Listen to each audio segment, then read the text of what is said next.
ಬರುವಾಗ sweets, fruits, ಏನಾದ್ರು ಮಕ್ಕಳಿದ್ರೆ chocolates ತಗೊಂಡ್ ಬರ್ತಾರೆ. ಹೌದಾ? ತಗೊಂಡು ಬಂದು ಸ್ವಲ್ಪ ಹೊತ್ತು ಕೂತ್ಕೊಂಡು 1-2 ದಿವಸ ಇರ್ತಾರಂತ ತಿಳ್ಕೊಂಡು, ಬಹಳ ಒಳ್ಳೆ ಗೆಸ್ಟ್ಗಳು, ನೀವು ಬಹಳ ಒಳ್ಳೆಯದಾಗಿ ನೋಡ್ಕೊಳ್ತಾ ಇದ್ದೀರಿ, ಬಹಳ ದಿನಗಳಾದ್ಮೇಲೆ ಬಂದಿದ್ರೆ ಆ ಗೆಸ್ಟ್ಗಳು ಬಂದು ಅವೆಲ್ಲ ಕೊಡ್ತಾರೆ ನಿಮ್ಗೆ, ಮಕ್ಕಳಿಗೆ ಎಲ್ಲ ಚಾಕ್ಲೇಟ್ಸ್ ಎಲ್ಲ ಕೊಡ್ತಾರೆ. ಅದನ್ನ ಕೊಟ್ಟು 2-3 ದಿವಸ ಆದ್ಮೇಲೆ ಅವ್ರು ಹೋಗ್ಬಿಟ್ರು.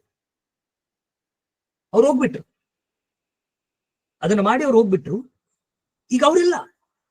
ಅವ್ರು ಕೊಟ್ಟಂತ ಗಿಫ್ಟ್ಸ್ ಗಳಿದ್ದಾರೆ, ಅವ್ರು ಕೊಟ್ಟಂತ ಚಾಕ್ಲೇಟ್ಸ್ ಇದೆ, ಅವ್ರು ಕೊಟ್ಟಂತ ಫ್ರೂಟ್ಸ್ ಇದೆ, ಅವ್ರು ಕೊಟ್ಟಂತ ಎಲ್ಲ ಇದೆ, ಆದ್ರೆ ಅವ್ರಿಲ್ಲ.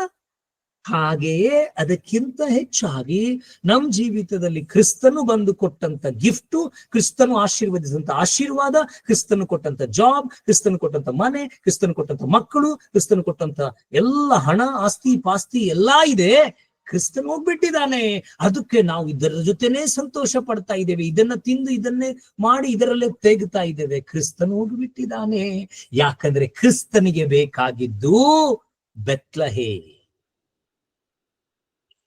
ನಗರಗಳಲ್ಲಿ ಚಿಕ್ಕವಾದಂಥದ್ದು, ನಗರಗಳಲ್ಲಿ ಸಣ್ಣದಾದಂಥದ್ದು, ಗ್ರಾಮಗಳಲ್ಲಿ ತನ್ನದಾದಂಥದ್ದನ್ನ ಯಾಕೆ ಬೇಕು ಗೊತ್ತಾ?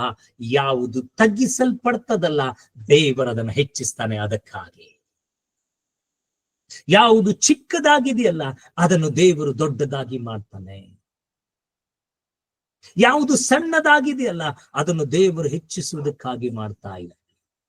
ನೀವು ಆಲ್ರೆಡಿ ಹೆಚ್ಚಿಸಲ್ಪಟ್ರಿ, ನೀವು ಆಲ್ರೆಡಿ ಸೆಲೆಬ್ರೇಷನ್ ಮಾಡಿದಿರಿ ಲಕ್ಷ ಕೊಟ್ಟು. ಹೌದಾ? ಡಿಜೆ ಹಚ್ಚಿ ಕುಣಿದು ಒಂದು ರ್ಯಾಲಿ ತೆಗೆದಿರಿ, ಊರಿಗೆಲ್ಲ ತೋರಿಸ್ಕೊಂಡು ಅದ್ರ ಮುಂದೆ ಹೋಗಿ ನೀವು ಜೀಸಸ್ ಸಾಂಗ್ ಹಚ್ಚಿದ್ವಿ ಸರ್, ಜೀಸಸ್ ಸಾಂಗ್ ಹಚ್ಚಿ ಕುಣಿದ್ವಿ ಸರ್. ಜೀಸಸ್ ಇಲ್ಲ, ಜೀಸಸ್ ಸಾಂಗ್ ತಗೊಂಡು ಏನ್ ಮಾಡ್ತೀಯ? ಸ್ವಾಮಿ ಅಲ್ಲಿಲ್ಲ. ಸ್ವಾಮಿ ಡಂಬರಾಟ, ಸ್ವಾಮಿ ಈ ತೋರ್ವಿಕೆಯನ್ನ ಮಾಡಿಲ್ಲ, ಮಾಡೋದಿಲ್ಲ. ಜನರನ್ನ ಅವರ ಹೃದಯಗಳನ್ನ ಮುಟ್ಟುವಂತ ದೇವರಾಗಿದ್ದಾನೆ. ಒಂದು ಮಾತು ನಾನು ಹೇಳ್ತೇನೆ, ನಿಮ್ಗೆ ನೆನಪಿದೆಯಾ? ಸೀಮೋನ್ ಅನ್ನುವಂತ ವ್ಯಕ್ತಿ ದೇವರಿಗೆ, ಸ್ವಾಮಿಗೆ ತನ್ನ ಮನೆಗೆ ಕಳಿಸಿದಾಗ ಊಟ ಭೋಜನ ಎಲ್ಲ ಮಾಡಿದಾನೆ. ಎಲ್ಲ ರೆಡಿ ಮಾಡಿ ಪ್ರಿಪರೇಷನ್, ಒಳ್ಳೆ ಮಟನ್ ಚಿಕನ್ ಏನೇನ್ ಮಾಡಿದಾನೆ ಪ್ರಿಪರೇಷನ್ ಮಾಡಿದಾನೆ. ಕುಂತಿದ್ದಾನೆ, ಸ್ವಾಮಿ ಕರೆದಿದ್ದಾನೆ, ಕೂಡ್ಸಿದ್ದಾನೆ ಸ್ವಾಮಿಗೂ. ಪ್ಲೇಟ್ ಎಲ್ಲ ರೆಡಿ ಮಾಡಿದ್ದಾನೆ. ಇವನ್ ಫ್ರೆಂಡ್ಸ್ ಜೊತೆ ಎಲ್ಲ ಎಲ್ಲರೂ ಕೂತ್ಕೊಂಡು ಊಟ ಮಾಡ್ತಾ ಇದ್ದಾರೆ. ಆದ್ರೆ ಒಬ್ಬ ವ್ಯಭಿಚಾರಿಯಾದಂತ ಹೆಂಗಸು, ಅವಳು ಬಂದು ಸ್ವಾಮಿಯ ಪಾದಕ್ಕೆ ತೈಲವನ್ನ ಹಾಕಿ ಕಣ್ಣೀರಿನಿಂದ ತನ್ನ ಕೂದಲುಗಳಿಂದ ಒರೆಸ್ತಾ ಇದ್ದಾಳೆ. ಬೈಬಲ್ ಹೇಳ್ತದೆ, ಸ್ವಾಮಿ ಹೇಳ್ತಾನೆ, ಇವಳು ಶ್ರೇಷ್ಠವಾದದ್ದನ್ನ ಮಾಡಿದಳೆಂಬುದಾಗಿ. ನಾವು ಕ್ರಿಸ್ಮಸ್ಗೆ ಮನೆ full decoration, full stars, full lightings, ಮತ್ತೆ ಅದು ಮತ್ತೆ ಇದು ಮಗ ತಗೋ ಮಗ, ಬಟ್ಟೆ ತಗೋ ಮಗ, ಚೆನ್ನಾಗ್ ಬಟ್ಟೆ ತಗೋ ಮಗ, ಕಾಸ್ಟ್ಲಿ ತಗೋ ಮಗ, ಈ ಲಾಸ್ಟ್ ಇಯರ್ ತಗೊಂಡಿಲ್ಲ ಈ ವರ್ಷ ತಗೋ, ಎಲ್ಲ ಚರ್ಚ್ ಶೃಂಗಾರ ನೋಡ್ರಿ, ಚರ್ಚ್ನ ಎಲ್ಲ ನೋಡ್ರಿ, ಚರ್ಚ್ನಲ್ಲಿ ಸೆಲೆಬ್ರೇಷನ್ಸ್ ಗಳು ನೋಡ್ರಿ.